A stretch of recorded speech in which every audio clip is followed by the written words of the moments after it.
Hey everybody, welcome to another episode of the Fantasy Football Fallout. We are changing formats this week. Instead of talking game by game, we're talking about position groupings and giving you what happened week 6, our week 6 awards, and what should we be looking forward to in week 7 and beyond. Stay tuned for this episode of the Fantasy Football Fallout.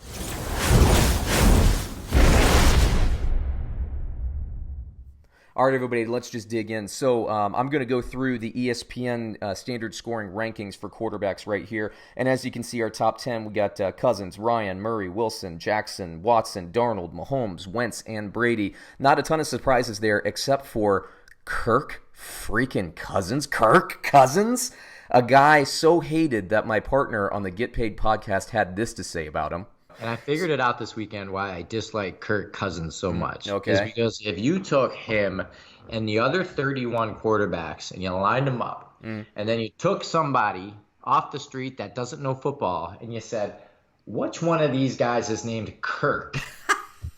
Wait, Kurt? No. Kirk. They'd go, yeah, that's the one. And so I've never been historically as down on Kirk Cousins as Brad has been. I've liked him, actually. I used to follow the Redskins quite closely. I liked Kirk Cousins, but I did not see this coming this year. He responded to the pressure. Good for him. Now, I will say he does win my very first ever, my award. What does that mean? Joe Pesci, I think you can take that away. What? What happened? Get that little... Now, Joe Pesci, he's very eloquent, much more eloquent than me, but this is really the award that is like, oh my gosh, what the hell happened? So I thought Philadelphia, if you watched any of my my game previews for this, I thought Philadelphia would do a really decent job against Dalvin Cook, which they did. I thought they would do a reasonable job against Adam Thielen, which they did. I thought this game was going to come down to whether or not Kirk Cousins was going to be able to hit Stephon Diggs deep, and I bet against Kirk Cousins and Stephon Diggs. Well, I paid for it, literally. My bookie got some of my money. It was one of my very few misses this week. Thankfully, I had a good week other than that. But, Kirk Cousins, what are you doing to me? Well, I can tell you what he did to me. 22 of 29, 333 yards, 4 touchdowns, and an interception. What a game for the guy. Is it something you have to pay attention to going forward into the season? Yes, I actually think you do. I think you need to pay attention to him. He's not owned in a lot of leagues, and we'll get to that later when I go through my top 5 quarterbacks owned in less than 50% of the leagues. So that is to say, if you're looking for quarterbacks, I have a list for you. So stay tuned for the end of the episode. Moving forward into the list, you can see the bottom 10 as ranked again by ESPN. You got Rosen. So he was putrid. He was pulled. Goff. I actually put Tannehill in here. You could put Tannehill / Mariota if you'd like to. Minshew, Flacco, Hodges, Jones, Fitzpatrick. So we got 2 Dolphins up there. Jimmy Garoppolo in a win. And Andy Dalton.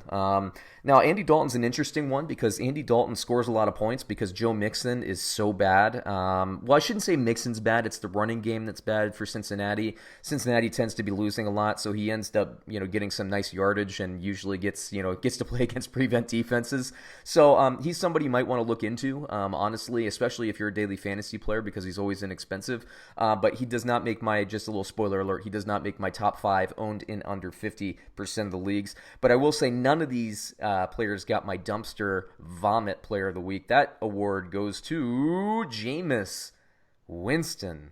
Holy crap. Now, in my preview last week, I thought that I thought that this was a favorable matchup for Tampa, but what I said last week, and I got some flack for this, mind you, I said, look, Carolina is a team that can get to the quarterback. They're a team that can produce turnovers, and Jameis Winston historically has been a quarterback that will also produce turnovers, and I'm not going to wager my hard-earned money on Jameis Winston. That's one of my gambling rules. It's important to always have a philosophy when you bet. I never bet against Bill Belichick. I don't care what the line is. I never bet on Jameis Winston. I don't care what the line is. He's too volatile. Yes, I loved him. I was a fan of the marriage between Bruce Arians and Jameis Winston this season. I thought that Jameis Winston would statistically have his best season, and I think he was working towards that, and he still is working towards that, in my opinion, but he is too volatile. He's like the NFL version of buying a penny stock and investing all of your savings in a penny stock. It's going to go up $1,000 one week. It's going to go down $1,000 tomorrow, and Jameis Winston puts up a 30 for 54, 400 yards, not bad. Touchdown, you'd like to see more than a touchdown. And 5 interceptions plus a fumble, 6 turnovers. This is why I don't invest in Jameis Winston. Now, if he's your starting fantasy quarterback, you're going to win a lot of games. Okay, no disputing that. But do you feel comfortable with him as your starting quarterback as you go into the fantasy football playoffs? If you are probably a Bucs fan, and I'm not going to be able to convince you otherwise anyway. Now, if you're not a Bucs fan and you're not a homer and you're looking for somebody else, look for my list coming up, because there are actually 2 quarterbacks on there that will probably be a little bit more consistent for you during playoff season. So once again, top 5 quarterbacks owned in less than 50% of the leagues out there. That is coming up shortly. Last award for me is the No Soup for You award. And this award goes to Dak Prescott. Had a favorable matchup against the New York Jets. Now, I was one of the very few. I actually bet on the Jets this week to cover the spread. I thought 7. The line landed on 7. It started at 8.5. I thought that was too much. Sam Darnold coming back to the Jets. I kind of had a feeling that they would be able to move the ball a little bit more, keep that defense a little bit more fresh. I think everybody's used to seeing Luke Falk back there just completely overwhelmed by NFL defenses. This is a different team. Did I think the Jets were going to win? No. I thought Dallas would win a closer than comfortable game. And what I said last week is I'm not freaking out if the Cowboys, kind of lay an egg and screw the pooch against this New York Jets team. And I'm not freaking out because I think the Jets team are, with Sam Darnold in the lineup, are completely underrated. So again, I'm not freaking out about that. That said, I thought Dak Prescott, Greg Williams is a defensive coordinator for the New York Jets that likes to blitz a lot. The Dallas Cowboys have a nice offensive line. They have a good run game. They can hit, either one of their running backs, Ezekiel Elliott or Tony Pollard, out of the backfield. Then you have Amari Cooper, who unfortunately got injured, and Michael Gallup. You had Tavon Austin in the slot doing his thing. I thought that this defense was going to give up big play opportunities, and they just did not take advantage. The Cowboys are in a bit of a rut, but again, I'm not overreacting to that. I know they started with a weak schedule, and they're on a losing streak. I'm not concerned about that. I really am not. Again, I'm a gambler. I don't have any bias. I don't like the Cowboys. I don't hate the Cowboys. All I care about is my fantasy team, my daily fantasy players, and my against the spread betting. Dallas, I'm not selling on them as a team. I still like them. They can play defense, they can run the ball, and they can hit passes when they need to. The Amari Cooper injury, that's not great. We want to get him healthy if you're a Dallas Cowboy fan, obviously. Dak Prescott is a much better quarterback when he has a healthy Amari Cooper. Dak Prescott put up 28 for 40, 277 yards. No interceptions, which is okay, but no touchdowns either. That's not going to get it done. This was a matchup he could have put up some points. Both ESPN and I, in our analytics and our rankings, had Dak Prescott in the top 10 this week, and he didn't get there. So, boo-hoo, oh well. For you. That's it for the awards. Now, let's talk about the top 5 quarterbacks owned in less than 50% of the leagues. We'll go from 5 to 1. First one on my list, number 5 on my list, I should say, is Josh Allen. Now, why isn't he higher? Because he doesn't get enough touchdowns and he's not as efficient. He still makes some mistakes. Now, he's similar to me.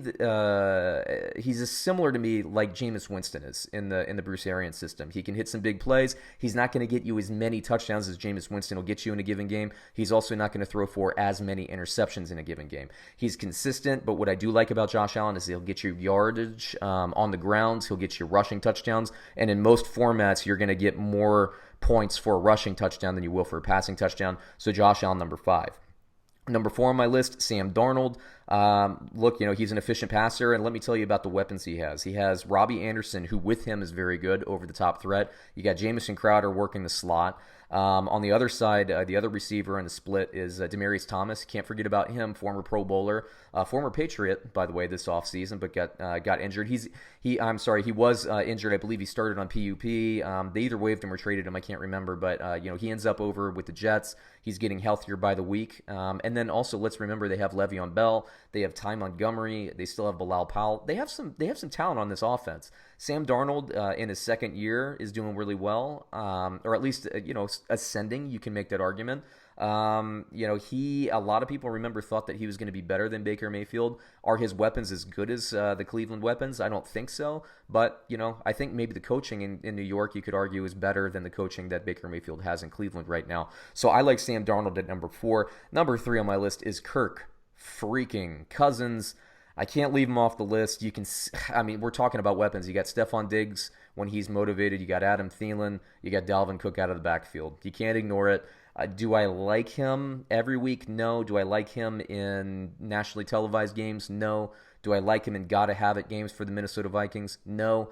But when the lights and the cameras aren't on and he doesn't have a lot of expectations, he puts up a week like we saw last week. So he's worth having on your roster. Number 2 on my list, the number 11 quarterback in the ESPN rankings at the moment is Gardner, Mr. Mustache Minshew. I like him. I like his game. Most of all, I like the chemistry he has with DJ Chark, and I also like that Jacksonville commits to the run with Leonard Fournette, and they put him in a position to succeed. You got Dede Westbrook in the slot. You got Chris Conley on the other side there. He doesn't have as good of weapons as the guys below him in the rankings, but I like what the team does to put him in positions to succeed. And I just like the way he plays. I like his style of football. He's good. He's pretty consistent. I know the Saints gave him a tough time last week, but the Saints do a really good job of limiting the run game. I don't think that every team is going to be able to play Jacksonville as tough as that Saints defense did. They've just been on, and kudos to the Saints, and Jacksonville couldn't get it done, but I think they'll get back on track. Number 1 on my list of quarterback owned in less than 50% of leagues. I still can't believe he's under 50%. Jacoby Brissett, number 10 quarterback in ESPN. He was on a bye week this past week. All this dude does is put up 3 touchdowns, 0 interception games, it seems like. I know he had a kind of a slow week against Kansas City on that Sunday night game, so maybe the national TV audience wasn't impressed. But look, I know he's not Andrew Luck, but he is coached by a very good coach in Frank Reich. It's a good system. He's got a really good offensive line in front of him.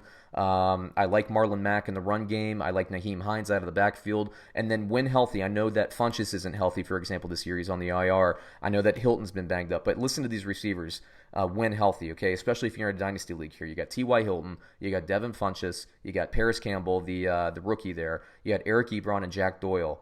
That's a really formidable line of receivers. I would put those up against anybody, at least within this list.